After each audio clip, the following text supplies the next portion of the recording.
प्यारे बच्चों, आपका अपना तालीमी YouTube channel global educational welfare society Nirmal में खुश आमदीद वेलकम किया जाता है।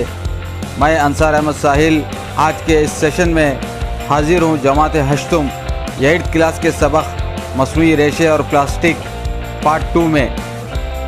बच्चों, आपको इस तरह के मालूमाती और मुफीद वीडियोस के लिए आप हमारा चैनल ज़रूर सब्सक्राइब कीजिए और अपने दोस्तों के साथ शेयर कीजिए। तो चलिए दोस्तों और स्टूडेंट्स, वीडियो को शुरू करते हैं। बच्चों, आज के इस वीडियो में हम मसनूई रेशा एक्रेलिक के बारे में मालूमात हासिल करेंगे। मौसम सरमा में हम सर्दी से बचने के लिए स्वेटर्स, शाल और कंबल इस्तेमाल करते हैं। बच्चों, आपको ये जानना ज़रूरी है कि ये ऊन से नहीं बनाए जाते बल्कि एक्रेलिक से तैयार किए जाते हैं। आपको ये जानकर हैरत होगी कि किस तरह से ये कपड़े एक्रेलिक से बनाए जाते हैं। ये पॉली एक्रिलोनाइट्री से तैयार किए जाते हैं जो एक कीमती मादा होता है, जैसा कि शक्ल में बताया जा रहा है।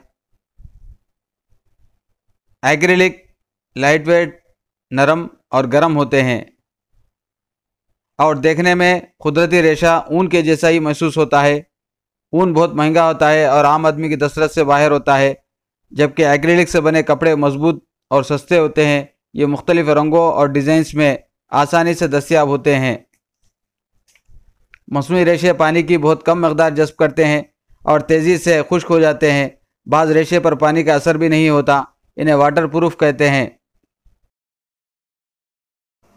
बच्चों, एक्रेलिक पेट्रोकेमिकल से तैयार किया जाता है। इसकी तैयारी दो तरह से की जाती है, खुश्क बुनाई और गीली बुनाई। खुश्क बुनाई में तहलील शुदा पॉलीमर्स को गर्म हवा के झकड़ों से गुजारा जाता है। तबखीर के अमल के बाद ये फाइबर ठोस की शक्ल अख्तियार कर लेता है, जबकि ये गीली बुनाई में पॉलीमर्स को तहलील करके भिगोया जाता है और फिर खुश्क किया जाता है। कुदरती वसाइल से हासिल होने वाला ऊलन महंगा होता है, जबकि एक्रेलिक से तैयार होने वाले कपड़े निस्बतन सस्ते होते हैं। एक्रेलिक से तैयार की जाने वाली अशिया मोज़े यानी सॉक्स और स्पोर्ट्स के मलबूसात, कपड़े, स्वेटर्स और फीतों की तैयारी में यही फाइबर यानी एक्रेलिक इस्तेमाल होता है। इसके अलावा दस्तकारी से बनाए जाने वाले कपड़े यानी हाथ से तैयार करने वाले कपड़े और घरेलू आराइशी अशिया, वो अशिया जो हम सजावट के लिए इस्तेमाल करते हैं उन्हें आराइशी अशिया कहते हैं। और कालीन, कारपेट और लगेज और गाड़ियों के कवर बनाने में भी इसका कसरत से इस्तेमाल होता है। मसनूई रेशे जलाने पर पिघल जाते हैं और यही एक इनकी खामी है। बावर्ची खाने या तजुर्बे खाने में काम के दौरान मसनूई कपड़े इस्तेमाल ना करें। एक्रेलिक कुदरती ऊलन जैसा दिखाई देता है, इसे मसनूई ऊलन कहा जा सकता है। एक्रेलिक को जाली ऊलन, फेक फर का भी नाम दिया गया है। बच्चों, ये बहुत अहम पॉइंट है, इसको जहन में रखिए अपने।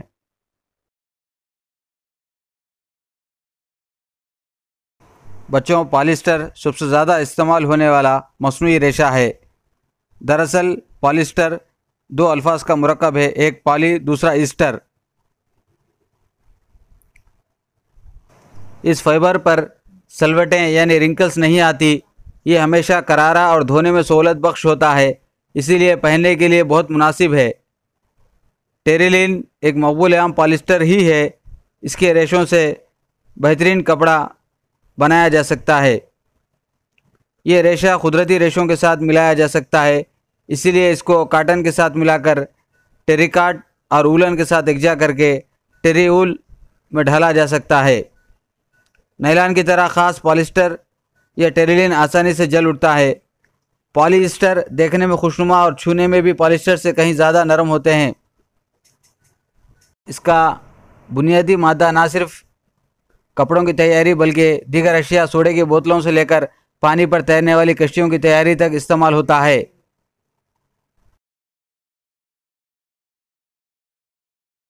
पॉलीस्टर टेरिफ्थेलिक तुरशे डाई मिथाइल ईथर के साथ तामुल से हासिल होता है। इसको डाईहाइड्रिक अल्कोहल से गुजारते हैं, इसे पिघलाकर कपड़े में ढालते हैं। रेशे की यह खासियत इसको मुख्तलिफ साख्त साइजेस में ढालने का मौका फराहम करती है। 7 टाइप्स ऑफ प्लास्टिक कोट्स। बच्चों, अब हम यहाँ पर प्लास्टिक के मुख्तलिफ अक़साम के रीसाइक्लिंग कोट्स के बारे में जानने की कोशिश करेंगे। जो जुमला साथ है, आज हमारी रोज़मर्रा ज़िंदगी में जो अशिया हम इस्तेमाल करते हैं उसके क़ायदे में या निचले हिस्से में वहाँ पर कोई एक नंबर जैसे 1 या 2 नंबर कुछ ना कुछ लिखा हुआ होता है और उसके साथ में एक मुसल्लसनुमा निशान बना होता है और उसी में वो नंबर वो डिजिट लिखा हुआ होता है और नीचे उनके कोड्स लिख दिए जाते हैं जैसे PET पेट, HDPE और PVC वगैरह वगैरह। तो हमको इन कोड्स को देखकर और इन नंबर्स को देखकर हम पहचान सकते हैं, शिनाख्त कर सकते हैं कि ये शय या ये चीज़ दोबारा इस्तेमाल में लाई जा सकती है या नहीं लाई जा सकती, इसकी रिसाइकलिंग की जा सकती है या नहीं की जा सकती है, इसका इन्हिसार कोड्स पर होता है। तो आइए बच्चों, इनके कोड्स पर नज़र डालिए और इसको अपनी कापी में नोटबुक में दर्ज कीजिए और लिखिए। ये बहुत ही अहम है, हर बच्चे को ये कोड्स के नाम याद होना ज़रूरी है। बच्चों, इन कोड्स पर गौर कीजिए।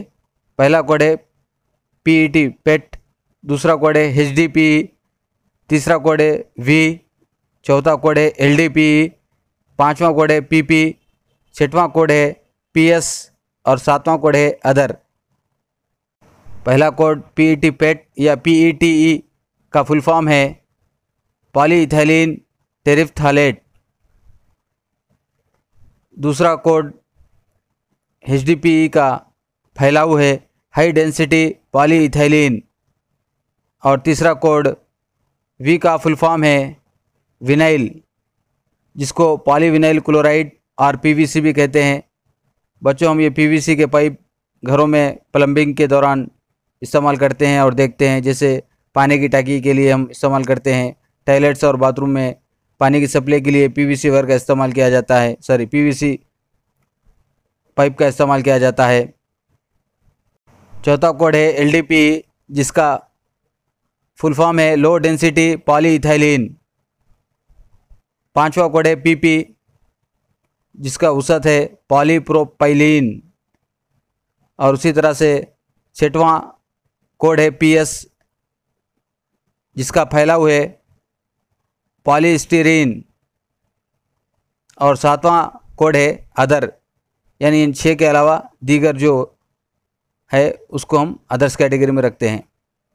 बच्चों, हम जितने मशरूबात या कोल्ड ड्रिंक्स इस्तेमाल करते हैं, जब उसको हम वो बॉटल को पलटा कर नीचे उसके क़ायदे पर देखते हैं तो वहाँ पर एक नंबर लिखा हुआ होता है, कोड PET होता है। तो जितने भी कोल्ड ड्रिंक्स के अंदर या मशरूबात है उनको PET पेट बोतलों में ही या बॉटल्स में ही क्यों रखा जाता है? दरअसल उसकी वजह यह है कि जितने भी कोल्ड ड्रिंक्स है वो कार्बोनेटेड होते हैं। ये कार्बोनेटेड होने की वजह से उसको हम PET पेट बॉटल्स में ही रखते हैं। अगर हम उसको पेट या कोड 1 बॉटल में ना रखें तो कोल्ड ड्रिंक्स या मशरूबात दीगर बॉटलों के साथ तामुल करके जहर वगैरह और दीगर मुज़िर असरात पैदा कर सकते हैं। बच्चों, हम ब्लेंडिंग के बारे में जानने की कोशिश करेंगे। किसी भी मसनूई फ़ाइबर को 2 या ज़ायद फ़ाइबर्स के साथ एकजा किया जा सकता है, इस अमल को ब्लेंडिंग कहते हैं।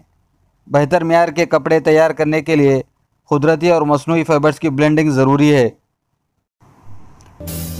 ब्लेंडिंग का असल मकसद कपड़े के मियार को बेहतर बनाना होता है और इससे दोनों ही फ़ाइबर्स की कमज़ोरियों को दूर किया जा सकता है। काटन और पॉलिस्टर की ब्लेंडिंग इसकी एक अच्छी मिसाल है। सूती कपड़ा पहनने के लिए आरामदायक होता है, लेकिन इसमें सिलवटें रिंकल्स पड़ जाती हैं। पॉलिस्टर के कपड़े में सिलवटें नहीं पड़ती, इसलिए दोनों की ब्लेंडिंग की जाती है। ऐसा कपड़ा पहनने में आरामदायक और सिलवटों से पाक होता है। सूती कपड़ा धोने पर खींच जाता है, जबकि पॉलिस्टर में ऐसा नहीं होता।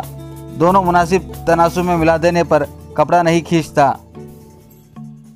इसलिए बच्चों, हम एक कुदरती रेशा और एक मसनूई रेशा दो रेशों को मिलाकर एक नया कपड़ा तैयार करते हैं, जिनमें दोनों खुसूसियात पाई जाती हैं, जिनमें दोनों रेशों की खूबियाँ पाई जाती है।